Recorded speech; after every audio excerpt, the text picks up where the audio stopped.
Una sa lahat, News 5 exclusive, magnanakaw sa resto sa pool sa CCTV. Nagikot sa dining area hanggang sa kusina at tinarget ang vault na may lamang 61,000 pesos. Ang buong detalye kung ganyan, abangan. Magandang gabi, Pilipinas. The Frontline tonight.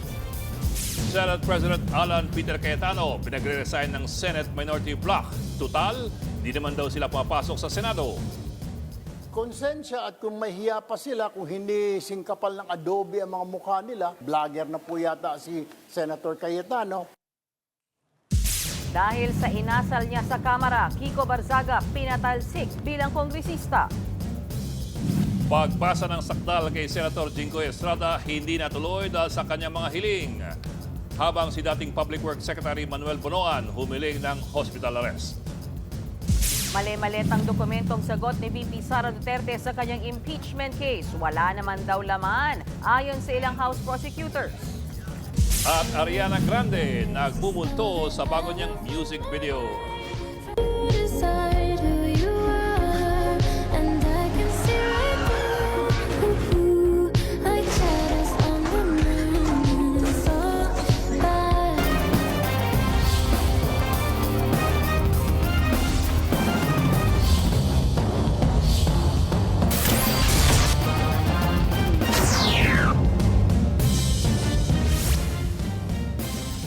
Total, hindi naman daw pumapasok kaya't pinagre-resign na ng Senate Minority Bloc si Senate President Alan Peter Cayetano. Para na raw siyang vlogger na panay ang Facebook Live. Giit pa ni Senator Erwin Tulfo ang kakapal daw ng mukha ng majority bloc kahit daw ang palakol ay tatalbog lang kung ibukol kay Senate President Cayetano. Nasa frontline ng balitang yan si Mon Valdez. Senate President Alan Peter Cayetano should resign as he has shown that he cannot function as the leader of the Senate anymore.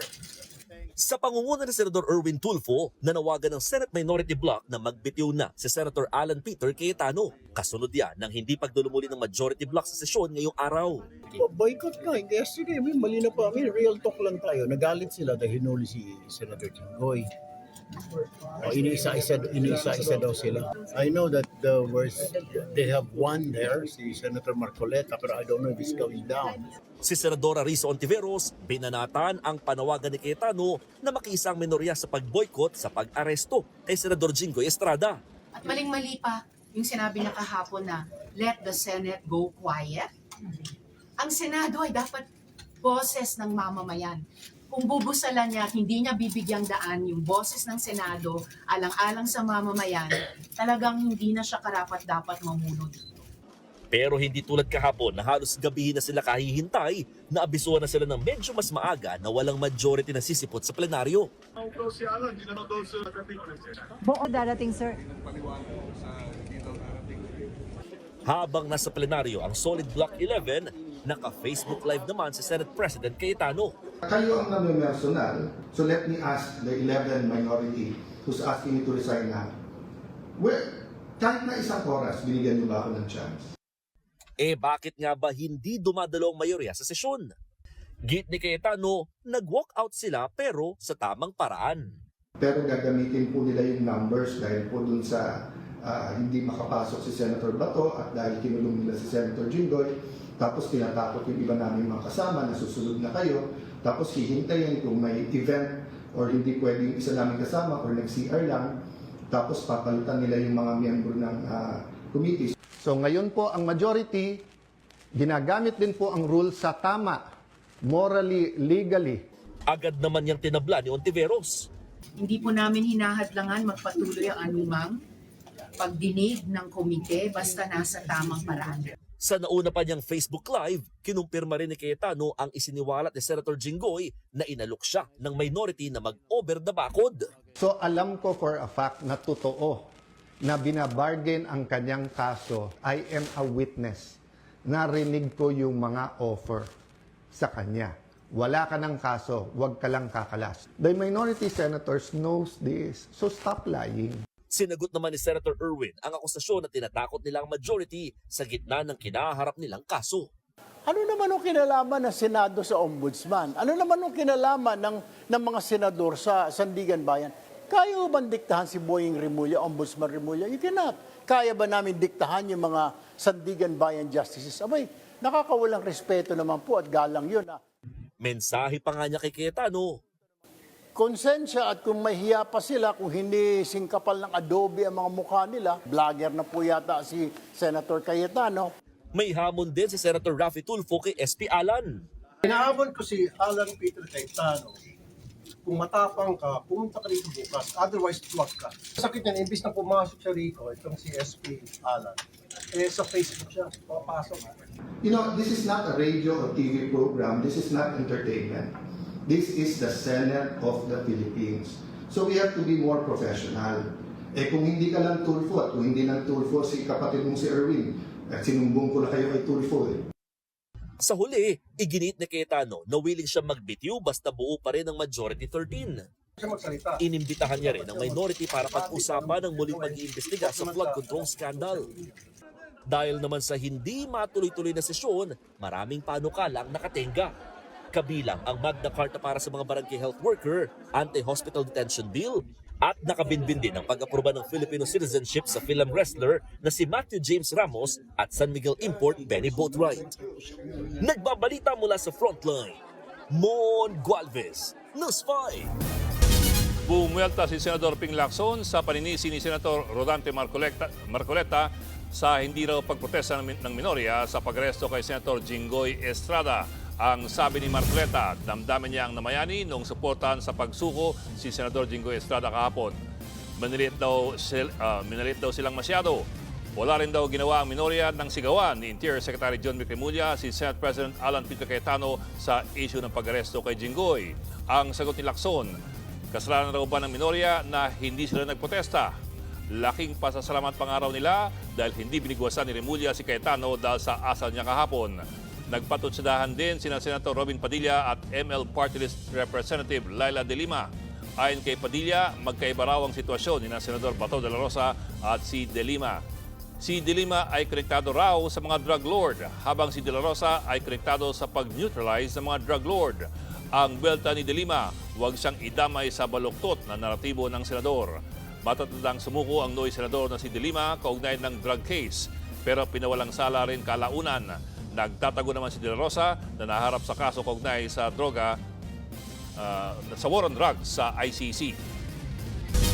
Ekonomiya at taong bayan ang apektado sa bangayan sa Senado ayon sa Malacanang. Tingin naman ng ilang kongresista posibleng mauwi ito sa constitutional crisis. Nasa frontline ng balitang yan si Bril Montalvo. Dahil sa tumitinding tensyon at gusot sa pagitan ng mayorya at minorya sa Senado, taong bayan at ekonomiya na raw ng bansa ang apektado. Ayon yan mismo sa palasyo. Ang paghatid at pagsama kay Senator Jinggoy Estrada bilang kaibigan ay nararapat lamang. Pero hindi po kinakailangang talikuran ang sariling mandato para lang sa ganitong klaseng issue. Binigyang diin din ng palasyo ang mga panukalang nabibinbin at target sanang maaprubahan bago matapos ang sesyon ng Kongreso sa June 6. Una nang iginiit ni Senate President Alan Peter Cayetano na ang independence ng Senado ay pinaglalaban ng mayorya. Buwelta naman dyan ni Palace Press Officer Claire Castro, hindi naman nakikialam si Pangulong Bongbong Marcos sa Senado. That's why, Senate independence. Independence from what? Ano ba ang pinapalagan ni Senator Alan Cayetano? Saan ba nakialam ang Pangulo? So papaano magkakaroon ng pagtutulungan, kooperasyon ang bawat sangay ng gobyerno kung merong magmamataas, merong hindi tutupad sa batas, at merong maghahari-harian? Sa video statement naman ni Vice President Sara Duterte, ipinunto niya ang kahalagahan ng independence ng bawat institusyon. I have always believed that the independence of our institutions must be protected. This includes not only the Senate and the House of Representatives as institutions, but every senator and member of the House must be free to perform his or her constitutional duty according to conscience, free from threats, pressure, or any form of intimidation. Dagdag pa ng bise, nakakabahala sa ating demokrasya ang mga nangyayari ngayon. Nakikita natin kung paano ginagamit ang mga institusyon ng gobyerno at ang pera ng taong bayan laban sa anumang oposisyon. Ginagamit ang kapangyarihan upang patahimikin ang mga boses ng mga hindi sumasang-ayon. Sagot ng palasyo, ang kinakasuhan ay ang mga di nadadawit sa anomalya o korupsyon. Nakakaalarma raw ang mensahe ni VP Sara dahil nililinis ng bise ang mga sangkot sa korupsyon porket kaalyado. Pinapalabas daw ni VP Sara na biktima sila ng pamumulitika. Pangamba naman ng ilang kongresista, baka mauwi sa constitutional crisis ang nangyari sa Senado. The legislative is bicameral, no? Hindi kami makakagalaw until the conclusion of the legislative function without the participation of the Senate. Sana maging maayos, sana makabalik na sila sa kanilang usual course of business. Nagsusumamo rin po kami sa Senado that the matter on quorum be resolved in the soonest time. It is for them to resolve as an independent institution. Para kay dating Senate President Franklin Drilon, taong bayan ang magiging talunan. Masusolusyonan lang aniya ito kapag may senador na lilipat at aanib sa magiging bagong mayorya. Ma-resolve lamang yan kung mayroong dalawang senador, either from the group of Senator Cayetano or from the group of Tito Soto, na lilipat ng alignment. Otherwise, walang mangyayari diyan. Ngunit nakakalungkot dahil sa ala namang kapakanan ng taong bayan diyan sa ginagawa nilang labanan. Ngayon ko lang na-experience, naranasan itong ganitong sitwasyon sa ating Senado. 24 na taon ako diyan, ni minsan hindi nangyaring ganito. Nagbabalita mula sa Frontline, Bril Montalvo, News 5. Hindi natuloy ang pagbasa ng sakdal kay Senator Jingoy Estrada para sa kanyang graft case sa Sandigan Bayan 2nd Division. Pinagbigyan ng mga maestrado ang hiling ng kampo ng senador na talakayin muna ang omnibus motion na inihain niya para ibasura ang kaso laban sa kanya. Hiniling din ng kampo ni Estrada na dumalo sa mga hearing via online. Makaka-apekto raw kasi ang mga pagdinig sa trabaho niya bilang senador. Naghain naman ng motion para sa hospital arrest ang kampo ni dating Public Works Secretary Manny Bonoan. Unang dinala si Bonoan sa PNP Hospital dahil sa alta presyon. Sumuko si Bonoan sa kapwa-akusado rin sa flood control scandal. Dismayado ang House Prosecutor sa mali-maletang sagot ni Vice President Sara Duterte sa kanyang impeachment complaint. Inulit lang at wala rin daw kasing laman ang mga sagot ng bise. Nasa frontline, nabalitang yan si Marian Enriquez. 5 itim na maleta ang daladala ng mga abogado ni Vice President Sara Duterte sa Senado kahapon. Laman ng mga yan ang kopya ng sagot ng bise sa articles of impeachment laban sa kanya. Pero ang House Prosecution Panel, dismayado. Pawang rehash o inulit lang daw ang mga inilatag ng kampo ni VP Sara. Wala raw bago. Imbis kasi nasagutin ang alegasyon ng maling paggasta ng confidential funds, unexplained wealth, panunuhol at pagbabanta sa buhay ni Pangulong Bongbong Marcos. Muli na namang kinwestiyon ng bise ang constitutionality ng impeachment proceedings. So, yun nga ang medyo nakakalungkot kasi all along ang sinasabi nila, sasagot sila sa proper forum. Now, I believe that this is impeachment trial already and the articles of impeachment is wala na naman pong paliwanag. Sapagkat ang nilalaman po nito ay constitutional issues na ulit, issues on due process, which are still pending doon sa Supreme Court. Hiniling ng kampo ng bise na ibasura ang impeachment case laban sa kanya, bagay na ayon kay Luistro, hindi naman pinapayagan sa konstitusyon. There are no options like dismissal, like remand, like clarification. Wala. Wala po yan sa mga options na ibinigay ng Constitution at ng Senate Rules on Impeachment. Ang option lang po na ibinigay sa atin is trial forthwith. And after trial, dalawa lang ang pwede nitong puntahan, either conviction or acquittal.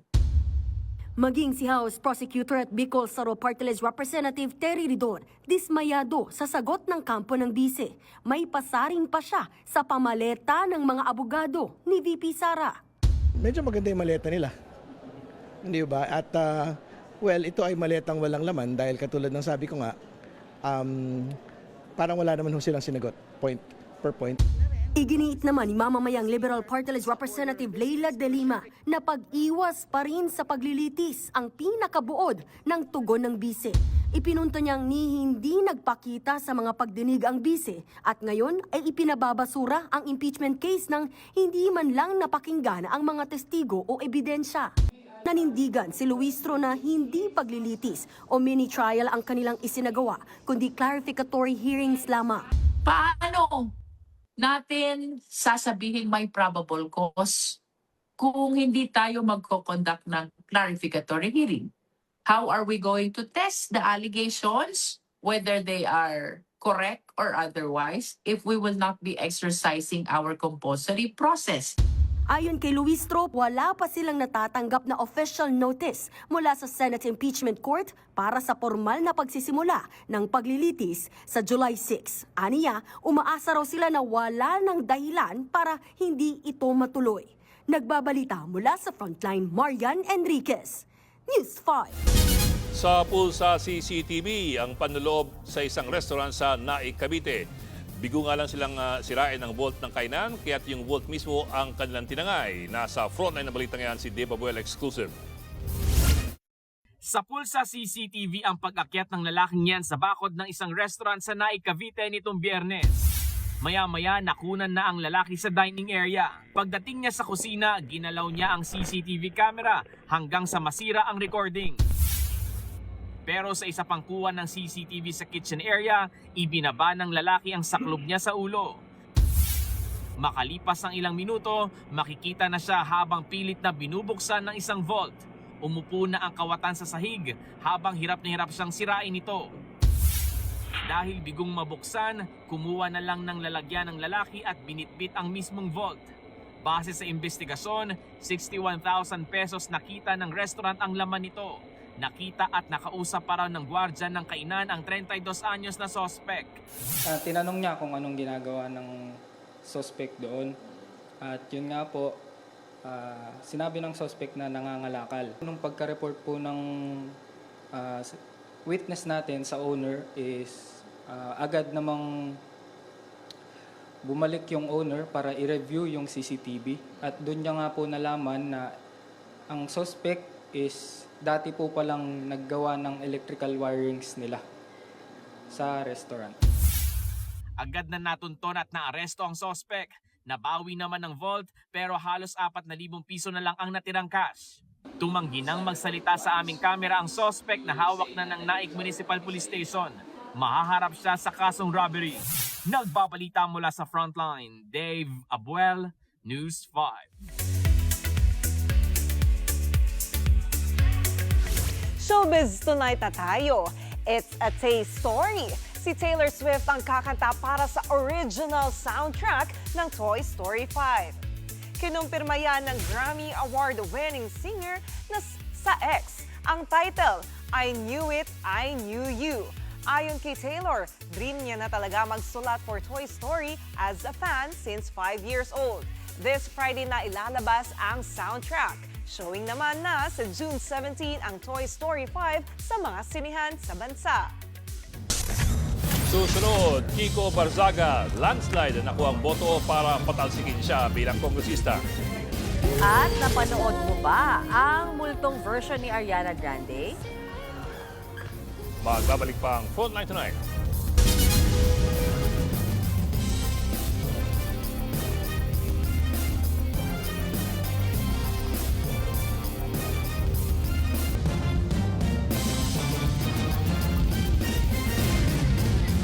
Tuluyan ang na-expel sa Kamara si Kiko Barzaga matapos siyang ireklamo kaugnay sa ilang posts sa social media at sa naging asal niya bilang kongresista. Git ni Barzaga, ang Pangulo mismo ang nasa likod ng pagpapatalsik sa kanya. Nasa frontline ng balita niya si Mobile Giorno, Aini Atienza. Okay naman, medyo gutom and I'm still recovering from my illness. Nagkaubo, nagkasipon, but I'm getting healthier so I'm feeling good. Yan ang naging tugon ni Cavite 4th District Representative Kiko Barzaga matapos ang desisyon ng Kamara na tuluyan na siyang patalsikin bilang kongresista. Sa botong 265 na pabor, 14 na tutol at 8 nag-abstain o walang boto, The findings and recommendations contained in Committee Report Number 298 are hereby adopted. Madam Chair, Pinatawan na ng expulsion si Barzaga. Nag-ugat ang hatol sa reklamo ni House Deputy Speaker Janet Garin sa Ethics Committee laban kay Barzaga dahil sa aniyay disruptive at disorderly behavior ng batang kongresista. Kaugnay ito ng paulit-ulit na pagdudulot ng pagkaantala sa House proceedings, discourses o bastos na asal sa mga kapwa kongresista at mga posts sa social media na nila ay sumisira sa imahe ng Kamara. Kabilang sa sumang-ayon sa pagpapatalsik kay Barzaga ay si 2nd District Palawan Representative Jose Alvarez. May 15 post ni Usang Inang Barzaga. Wala akong magawa. Pasensya ka na, Kiko. Ikaw ay pusang ina mo rin. Kontra naman dyan, si Caloocan Congressman Egay Erice. Pagpapatahimik raw ito sa mga hindi sang-ayon sa kanya. Ang mga social media posts and speeches ni Kong Kiko Barzaga na bumabatikos sa pamahalaan, gaano man ka-provocative o ka-harsh, ito ay hindi sapat na dahilan upang pagkaitan natin ng kinatawan ang daan-daang libong mamamayan ng Dasmariñas, Cavite.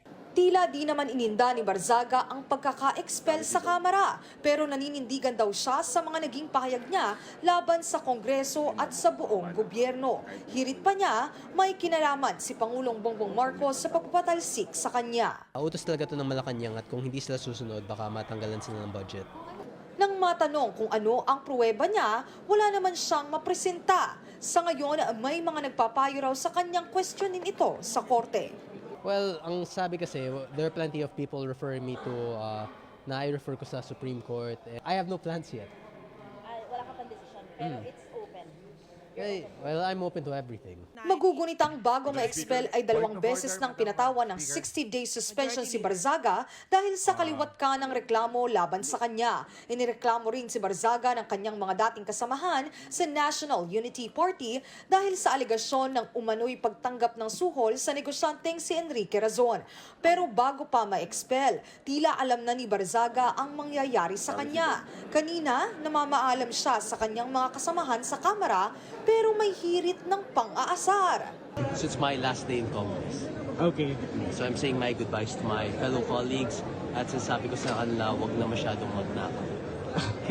Sige pa, thank you. Bye-bye mga crocodile. Bago ang sesyon sa plenaryo, naghain ng ethics complaint ang National Bureau of Investigation laban kay Barzaga. Nag-ugat ito sa mga social media posts si Barzaga na inaakusahan ng NBI ng assassination noong shooting incident sa Senado noong May 11. Mismong si NBI Director Melvin Matibag ang personal na nagdala ng reklamo sa opisina ng Secretary General sa Kamara. Ayon pa kay Matibag, naghahanda na sila ng criminal complaint laban kay Barzaga na inaasahang ihain sa susunod na linggo.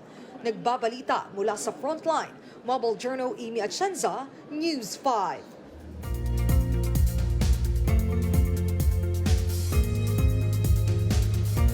Mga kapatid, mas dadalas pa ang pag-ulan sa bansa. Ayon sa Pag-asa, epekto po yan ng habagat na tumatama sa Luzon at sa Western Visayas. Sa datos ng Metra, mayat-maya uulanin ng Bataan, Zambales, Ilocos Region at ang Mindoro Provinces. Bukas ang tanghali at sa hapon, posible na rin ang kalat-kalat na pag-ulan sa nalalabing panig ng Luzon. May aasa ang ulan din sa Kabisayan at sa Mindanao. Sa Metro Manila, umaga pa lamang, posible na pong umulan. May tsansang maulit yan sa hapon. Susunod, bagong music video ng bagong kanta ni Ariana Grande, Malapit Pula. At sa ating pabawang pampag-good night, ang sweet moments ng bagong kasal na sakay ng kalabaw. Stop lang mga kapatid dito sa Frontline tonight.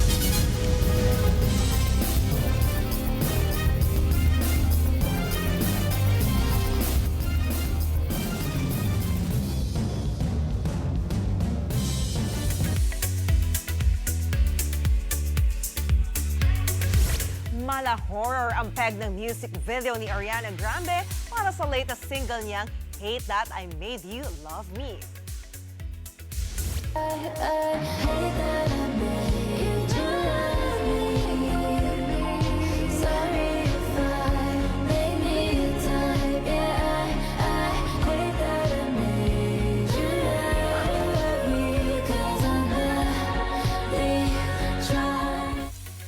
Kasama ni Ariana sa music video ang actor na si Justin Long. Ang story, pinipilit ni Justin na ibaon sa limot si Ariana pero never itong nagiging successful at patuloy siyang minumulto ni Ari. Ang Hate That I Made You Love Me ay written mismo ng pop princess at bahagi ng latest album niyang Petal. Yan muna ang mga chika natin for today. See you tomorrow. Ako po si Johnny Alipoon.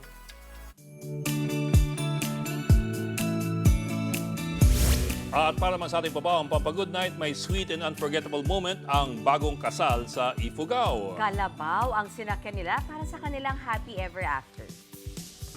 Yan ang groom at bride na sina Ernesto at si Ami. Parang piyestang Prada ng newlyweds na nakasakay sa kalabaw. Hindi yan for the clout lang ha. Pagbigay pugay yan sa mga magulang nilang mga magsasaka. Congratulations po at best wishes.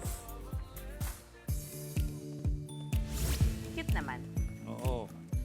Ano, dapat kayo ng ano nyo? Wedding ideas. Oo. Dami mo na. Dami mo na, Yan, sa totoo lang. ang bridal car ay kalabaw, tapos yung... Tapos kay Mayor ka papakasal para may singer ka na rin. Kompleto na noon. Tapos yung reception, potluck. Yes. Yan galing sa'yo, hindi na yan Yes! galing sa ano na. Aabangan ko yan. Abangan mo, ha? Sige, sir, ha? Abangan niya Pero sa salita. invited na pala tayo. Kaya pala. Abangan niya, potluck nga. Di kanya-kanya tayong dala. Ikaw nga lang daw eh. Yung ano mo, expertise mong pansit sisi. Sarap. Di ba, sir? Pansit sisi. Oo. Ayos yun. Okay. Sige. Ano? Wow, may gusto mo na, sir. Parang ay sabihin ka, pero parang alam ko na. Sige. Pansit na may lechong kawali. Ayun. Ano ba yun? Nagugutom ako alas 11 lang dyan. Okay, bibig snack tayo after nito. Ayan po, 30 minutos. Napag-imay pa lang headlines. Nagbabay ka? Balitaan diskusyon para sa paghubog ng matalinong opinyon. Kami yung kapalit sa Baltan sa Public Service. Ako po si Mel Los Baños Oraseo. Ako na po si Edlinga, walang iwanan. Front Line Tonight.